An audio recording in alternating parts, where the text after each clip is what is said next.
We are so blessed to be joined now by Pro Football Focus lead draft analyst and a good buddy of mine from the old Combine days, Mr. Barbecue Restaurant himself, Trevor Sikkema. Trevor, how are you, man? I'm doing fantastic. I appreciate you putting the disclaimer in there because, oh Lord, do I know that if something's a little off about somebody signing with Oh, a I know. team or something, boom, I'll see it in my mentions within 5 seconds. So I do appreciate it, but I'm excited to get to break down Yeah, an so keep entire keep the DM class here with you. keep the DMs open because this could shift. This could shift, but we're trying to get ahead of things, trying to get guys scheduled, and so blessed to be joined by Trev. If you want to just take like 30 seconds or sort of explain who you are, we had Justice on, and everybody knows who Justice is. He's a very Packersy guy, but you're big time. You're a national lead draft analyst, and kind of who is Trevor Sikkema? Yeah, everybody knows Justice. He's the force player's godfather. You know, he laid the Yeah, foundation you of did. how draft Twitter kind of scouted edge rushers. So everybody knows Justice. No, okay, so yeah. Hi, I'm Trevor. I'm the lead draft analyst over at Pro Football Focus. Took over for Mike Renner this past summer as Mike kind of left PFF, and massive shoes to fill. So just been trying to do that as best as I possibly can. Started off my career covering the Tampa Bay Buccaneers as a beat reporter for PewterReport.com. Did that for a handful of years, got to go to a lot of great events, Shrine Bowl, Senior Bowl, Combine. And then I did the same for the Draft Network, which is where I was at after Pewter Report. And then from the Draft Network, came over to PFF. Been there for, this is my third season now with PFF. First 2 seasons, did a lot of their on-camera hosting, did a lot of stuff with everything, college football, NFL football, fantasy football, all that good stuff. And now I get to just talk draft 24/7, which is a lot of fun for me to do. So you said draft. So you are or are not the guy when Packers fans disagree with their grades. That's your Twitter account that they go to, Yeah, or yeah. As I often say, as the person who grades every single player, yeah, then that is where you can you can file your disagreement? disdain for any Yeah. of the grades that you have throughout the season.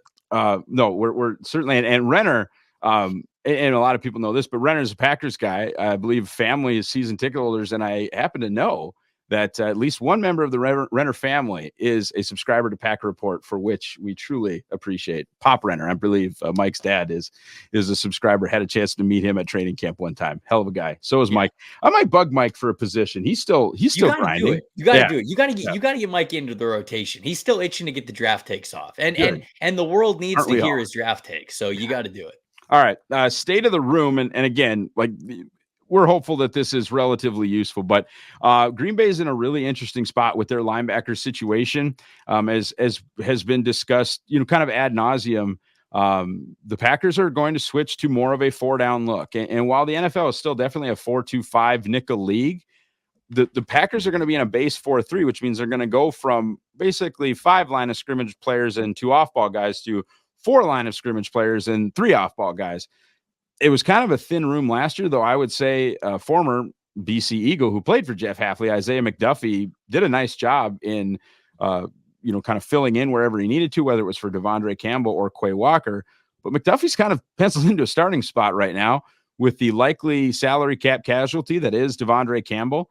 I wouldn't say that Green Bay has necessarily completely gotten what they'd hoped for by using the 22nd overall pick on Georgia's Quay Walker a few drafts ago. So it's definitely a room that in general needs some love, whether it comes from the free agent class. And again, hand up, we're on basically like franchise tag day. So if this holds up, they did not do much in the linebacker room, but man, the room is in flux, and probably I would guess might need the 2018 edge room treatment where Green Bay signs Preston Smith and Zadarius Smith and then uses the number 12 overall pick on Rashawn Gary. Now, are they going to pay a linebacker as much as they paid those two guys? No, they are not. Are they going to draft anybody in round 1? Maybe not, but I have heard that they like this. I believe Pro Football Focuses. We can get to your kind of take on this in a second. I'm going to throw an allegedly in here, but the Packers are in on Edgerrin Cooper. That is our understanding that they really like Edgerrin Cooper. Is that LB1 over at Pro Football Focus, or is he close? He was LB1 for a while. I think during the season he was really impressed me. I mean, he had an elite overall grade. Basically, it was a fantastic run defense grade and a really good coverage grade as well.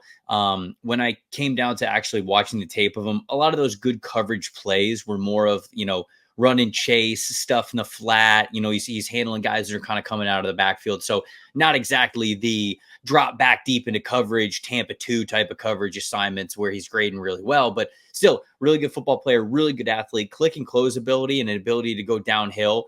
Very, very impressive. So if you want a downhill backer, I think this is the guy for you, or at least he should be in the conversation. There's a handful of good downhill backers in this class, but Edgerrin Cooper feels like the best of them. He is not RB1. I have NC State's Peyton Wilson pretty comfortably as LB1 actually in this class. I gave Peyton Wilson a late first, early second round grade off of tape. And so really the injury history was the only thing holding me back from really liking this dude. But I genuinely think Wilson could be a first round type of a player. I don't know if the NFL is going to quite pick him that high, but I would expect that Edgerrin Cooper and then Michigan's Junior Colson to probably be those next two off the board. It's going to be some combination of those three guys. Just depends who teams really like and have a preference for. Yeah, it turns out we're exactly in lockstep. I'm looking over here at my big board. I've got Peyton Wilson with that 9.81 relative athletic score. You talk about RB1. I mean, maybe. It's true. It's true. What was it? 4.44, 40-yard dash, 4.43, something like that? Yeah, if he can keep those knees and shoulders in one piece, I think Peyton Wilson has a chance to be a special player. Him at 47 overall with a second round grade, Edgerrin Cooper at 50th overall, and then just a little bit kind of down the way there, 58th overall, Junior Colson. I'm right with you, but I got to tell you, I think we might have our first sort of disagreement would be with North Carolina linebacker Cedric Gray, and I'm not going to necessarily get into, and trust me, I understand his faults, I do, but the class, as I sort of unenthusiastically kicked the show off with, I don't love it. And especially if you're a team like Green Bay, and why I even tweeted out today, like, hey, they better go get a veteran. And today, the Dolphins released Jerome Baker, who's super interesting from a Packers perspective because his position coach in Miami is now the linebackers coach in Green Bay. And that is a darn fine player, not a superstar, but a darn fine player in Jerome Baker. But your overall kind of, should I be not super excited to want to maybe need to grab 2 or even 3 guys from this class? No, it's tough because there's not that many superstars that you would really covet at the very top of this class. But I think there's a lot of decent players. Like Gray is somebody who I think is going to end up a little bit higher when it comes to the final PFF board. I think that he'll probably end up being, I feel like it's probably a priority day 3 pick. I think he's probably going to be ranked somewhere around 110, 120. I think he'll end up being a 4th round pick when it's all said and done. But you bring up guys like Cedric Gray, Jalen Ford from Texas, kind of the same way. JT Bertrand, Steel Chambers from Ohio State.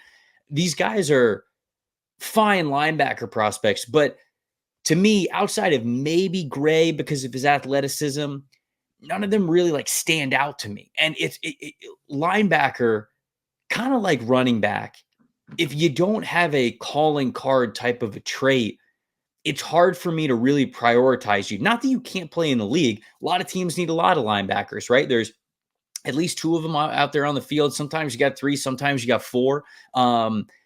Big special teams position as well. These are guys that can make bottom of the roster to be these key special teams players on kick and punt return teams. And so there's a lot of snaps for linebackers to have, but there's just a lot that come out every single year. So if you don't really have that standout trait, it's hard for me to rank you really high versus premium positions or versus players that have more of these standout traits, even if it's a different position. So it's deep. I think that you could get depth pieces. Yeah, I think you could get guys who are LB3, LB4 for you, rotational linebackers, heavy set line or heavy formation linebackers. Again, guys who will play special teams, but there's just not a lot of players who, to me, have these calling card traits that really allow them to stand out in a position that normally it's tough to do that anyways. Yeah, I'm right there with you. As I said, I was not a huge fan of this group. And that's sort of the stressful thing if you are a Packers fan and they do release Devondre Campbell is, when you say LB1, we're more talking about sort of their pecking order from a skill standpoint, not necessarily Mike, Will, Sam. You're more worried about, like, can Quay Walker be the best linebacker on a good defense? Can Isaiah McDuffie be the second best linebacker on a good defense? I don't know either. If the answer to either of those things is yes. So are they active in free agency? People will know by the time this comes out, or, are they looking to add someone early in the draft, as I mentioned, tied to Cooper as a guy that they like. As far as the Packers being super, we've talked a little bit before the show about kind of team tendencies and how that's maybe the next frontier for you and sort of what you like to focus on. I mentioned, super extra large offensive linemen is something that Green Bay just doesn't do. But one thing that I have found interesting is kind of the lack of requirements for Green Bay from an athletic standpoint at the linebacker position. They're very picky in other spots. They're extremely, I would say, specific about what they will or won't do at the wide receiver position. They've been very kind of specific about what they will or won't do on the offensive line. Pass rusher is a place where they've been extremely specific. They used to kind of take non-athletes at tight end. And then when Richard Rodgers and Jay Sternberger didn't work out, they went the complete opposite way with Musgrave and Kraft. And it would be hard to argue that has gone anything but outstandingly. Granted, it's one season, but man, you go back and yes, Quay Walker, super elite athlete. So was 7th round pick Ty Summers. But you go back to other guys that have gotten significant playing time for Green Bay, and even in like the Wolf, and not even necessarily Wolf, but we'll talk about just the Thompson Gutekunst era. There was nothing special athletically about Isaiah McDuffie. There was nothing special athletically about Blake Martinez, who played a billion snaps for Green Bay. Not a incredible relative athletic score for Desmond Bishop. They used a high pick in 2006 on Abdul Hodge, who was not much of an athlete. Sam Barrington in 2013 was not much of an athlete. And of course, this is relative to other NFL. These are freak athletes, unbelievable, football players. But even DJ Smith from Appalachian State is another guy that just, they were not a freak. And the Packers are notorious for loving height, weight, speed, agility. Like, those things are important. But at the linebacker position, it has not been, which means that as a Packers fan trying to figure out what linebacker they might take, if they're going to take one in the top 60, look for the freaks. If they're going to take one where they kind of have been taking them between like round 3 and round 5, you could get a real super athlete like Jake Ryan, but you could also have a significant investment in an athlete like Blake Martinez, where you're just like, nope, instincts, smart, Stanford, we're good. He'll play Mike. It'll be, and it wasn't awesome, but like, we'll be fine. So I would say that the depth and the breadth of like guys that they're going to look at this position is far less specific than other spots. Yeah. And it's interesting because you brought up how different this linebacker room might be. And I think the cornerstone is Walker, right? Walker is not going anywhere, and he is that athletic linebacker.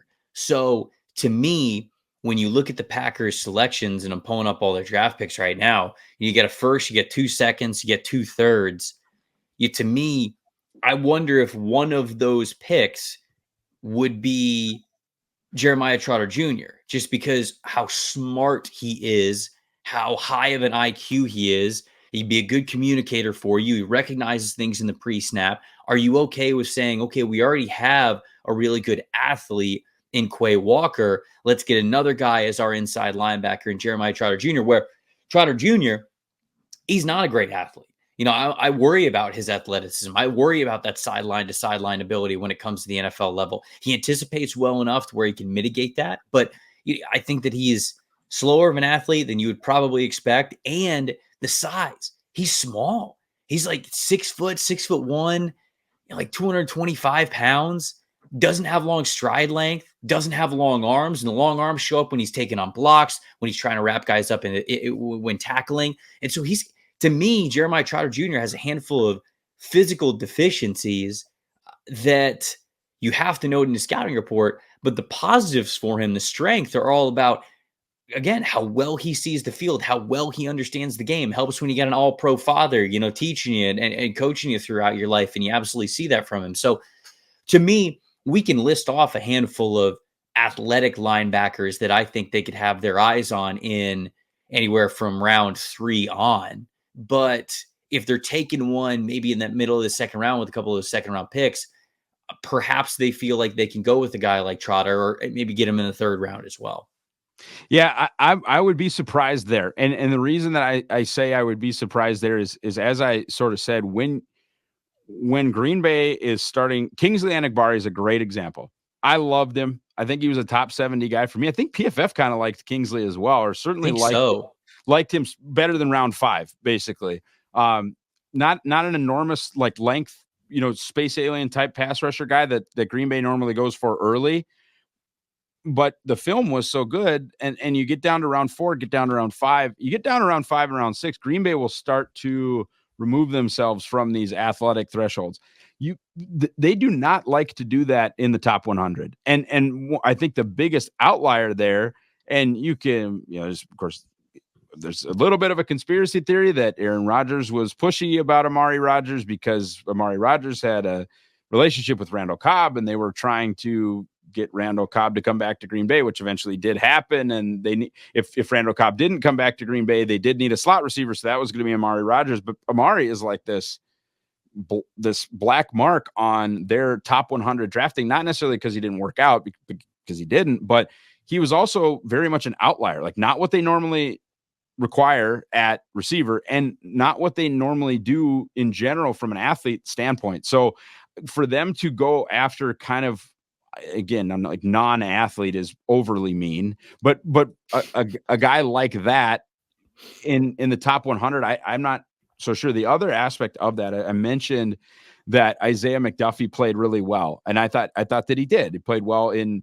both spots when Quay and Campbell had their various injuries here and there. Versatile guy, but 6'1", 225. I mean, Isaiah McDuffie is little.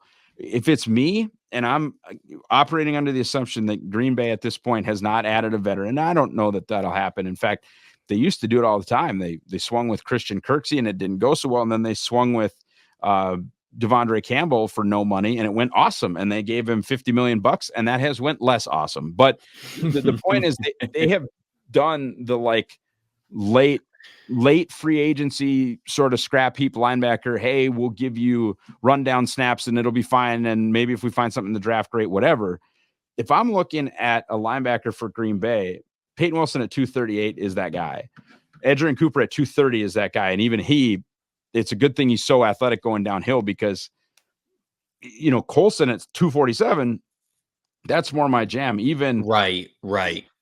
Even the size that the Notre Dame kid either Notre Dame kid has would be attractive to me just because McDuffie is already kind of that more compact linebacker. And I don't know that you would want two sort of smallish guys with Quay. And as freaky as Quay is from a height, weight, speed standpoint, he's not going to like take on a guard in the A gap and blow him up. I mean, that's not what Quay Walker does. He's not weak, but he's not just getting his nose dirty play after play after play. That's not what he does well, and it's not what they should do. So I would not be surprised if they were sort of in on the bigger backs, or bigger backers, especially early. Okay, I mentioned some of those potential fits. You kind of mentioned a guy if you are looking for an instinct leadership type guy, Jeremiah Trotter Jr. Favorite guys in this class, couple guys that I would guess, and I don't have like the consensus big board really pulled up in front of me, but guys that I would guess that I'm higher on than consensus. I mentioned Cedric Gray at North Carolina, physically impressive guy, 89th percentile athlete, according to RAS. I would use him to blitz. I would use him to cover. I would take him off the field on first down. I mean, and instincts are sort of, And so Gray is a guy that I like plenty for a specific role. And I think that role has value, especially if he's a really good pass defender. That has a ton of value. They lost to the 49ers because Brock Purdy identified their nickel and their two linebackers. And he did not even throw at Valentine or Jair Alexander. You go back and look at that 49ers loss. It was middle of the field pass defense. That was what broke their back was, well, we're just going to get Kittle and McCaffrey on your linebackers and your nickels, and we're going to kill you. And that's what they did. So the middle of the field pass defense thing, I really see Gray in kind of that role again, not necessarily somebody that I want down in, down out, and certainly not on early downs. I'm not even going to give this one a shot, but I like the Washington kid, Ed Olofosio. Olafashio. Yeah, Yes. there you go. Yes. I think I'm higher on him than what we would call, consensus. Mm-hmm. And then I'm very interested to see more of, and this is sort of telling on myself because I don't have a ton of games watched with him, but you have to do the double take on Trevin Wallace after you work out like that. The kid from Kentucky, you got to do kind of the double take. Anybody, and I think, I don't know how many people, I guess maybe you could pull back the curtain on that. I mean, is the PFF big board your big board? Is there other input to that, or is it just these are my rankings? No, it's mostly my rankings. Now, Okay. some of these guys, like the calendar, it's tough to keep up with guys. You're watching guys during the season. I'm trying to put as many guys in the big board as possible because, for most of the process, just to let everybody out there know, if you're using the PFF mock draft simulator, those are my rankings. And so we don't switch that over until right around this time of year when we switch over to kind of like the consensus and the predictive rankings. And so up until this point, it's a lot of my stuff. So we try to throw as many guys in there to make sure that you have the I can ability. never get Cooper DeJean. You're the problem. I can never get Cooper DeJean at 25 because of you. Well, he's top 10 prospect for me. Sorry. And in reality, I think that he's going later than that, but it is. No, I love Cooper. He's awesome. And so we'll be flipping the switch over to the consensus ranking. But yeah, just to let everybody know, now it's mostly my stuff, but I have, a group of people at PFF who just guys who like watching ball, college football guys who will get people on my radar. You say, hey, this guy got invited to Shrine. This guy got invited to senior. Hey, this guy's grading really well for us. And I'll watch a little bit of them just to make sure I can put him on the big board. But that is a lot of my stuff. And so, especially when it comes to the linebacker position, I think to answer your question, some guys that might be Packers targets just from listening to how you speak about things. I would have brought up Trevin Wallace, the linebacker from Kentucky. I think the instincts and the recognition are still work in progress for him, but really, really good athlete. You could see that on tape. He's still figuring it out, but if you're picking a guy day 3, you're probably not going to start him anyway. So that's a dude that you draft. You let the athleticism shine. You kind of figure it out. So I do like him as an option. Cedric Gray would have been somebody that I brought to the table because I think he fits that billing. Curtis Jacobs from Penn State. I'm lower on him than I think a lot of other people are, but really good athlete, kind of the same way. If you're going to gravitate towards that, and like you said, maybe the thresholds fall off a little bit when you get into the day 3 area, but he is somebody who, if you just want to say to yourself, let's just take an athlete, right? Then I think that he is somebody who is going to be on that radar for sure. Olafashio from Washington is very interesting because when I watched his tape, I thought he had good coverage instincts and recognition, but there were a handful of times where I just wondered if he could really get from point A to point B as fast as he wants to. And then at the combine, He can in underwear. I mean, he tested very, very well in a lot of different categories, 4, 5, 6, 40-yard dash. I'm looking at it now. Vertical jump, I think he did well as well. 39.5. So he had the highest vertical jump. Did he have the furthest broad? He did, 10'8". So yeah, I mean, this dude was leading in both of the explosive categories. I just wondered, were those instincts there to get the most out of that athleticism? I think that's a big question mark for a lot of these linebackers. Anyways, so those are 3 guys that I would kind of bring to, 4 guys that maybe I would bring to the table. And then the other one, I like Maris Liufau, the Notre Dame linebacker. I think he's got some pretty good tape. Now, he's more of like a punisher than a coverage guy, but I thought his coverage wasn't too bad this past season. And I just love the pop he had at contact when he was going at dudes full speed, coming downhill, going to the sideline. I feel like something was there. And so he didn't test like elite, but he is somebody who I think the speed to power is specifically using that momentum to gain a lot of hit power and get into ball carriers. I like that dude as well. So I wanted to shout him out too. So the 2 guys that are kind of in that like 110 to like 140 range for me that I would sort of peg as, well, this is the guy that they'll play at Mike, that they'll pull off the field, Mike or Sam, that they'll pull off the field when they go to a 4-2-5 nickel. And that's Marist, and then Tommy Eichenberg from Ohio State. I think those two guys would be, if you're going to pair a bigger, guy that you maybe don't want in space with Quay and McDuffie, Eichenberg and Leofau are two guys that I definitely had my eye on. As you're not going to burn a top 100 pick on them, probably. You're certainly not going to burn a top 60 pick on either of those guys. But if it's round 4 or round 5 and you just need somebody to play first and second down and then get off the field in your sub package, that, one of those two guys might kind of fit the bill. I agree with you. All right. We'll wrap this baby up. I'm going to take the gun to your head question. You guys have been following along just because, like we said, Trevor is, we're going to try and educate. I told Trey, we're going to, offer to, get him some of the Packers thresholds and some of the team tendencies as he tries to build that out through 32 teams. But it's something that I live, eat, and breathe every day. So I think the gun to the head question is easy. And the gun to the head question for those of you, if this happens to be the first episode you're watching, is Green Bay has their own 1. They've got 2 2s. They got 2 3s. They have their own 4. They lost their 5 by trading away Rasul Douglas for a 3rd-round pick. But that Alan Lazard comp pick is going to come in super handy at the end of round 5. So those, what would be, I believe, 7 picks in the first 5 rounds. And Green Bay's done some amazing things in round 5. You talk about Dontavion Wicks last year. Aaron Jones was round 5. Starting nose tackle TJ Slayton was round 5. They've done plenty of stuff in round 5. I know, our friend, as we mentioned at the top, Justice Mosqueda, loves to say the draft is 4 rounds long. Well, in Green Bay, it has at least been 5. He's not totally wrong. I'm not supposed to say that as a draft guy because we go all 7 rounds, but yes. No, I know. But so basically getting to the end there, which is like pick 167 or whatever it may be, that the Jets signing Alan Lazard will get Green Bay. I'm gonna tell you, yes, Green Bay will add one of these linebackers. I mean, unless they do something absolutely nuts in free agency, they have to add to the room, because I got nothing against Eric Wilson or Christian Welch. Those were Rich Bisaccia break glass in case of emergency on defense special teams players.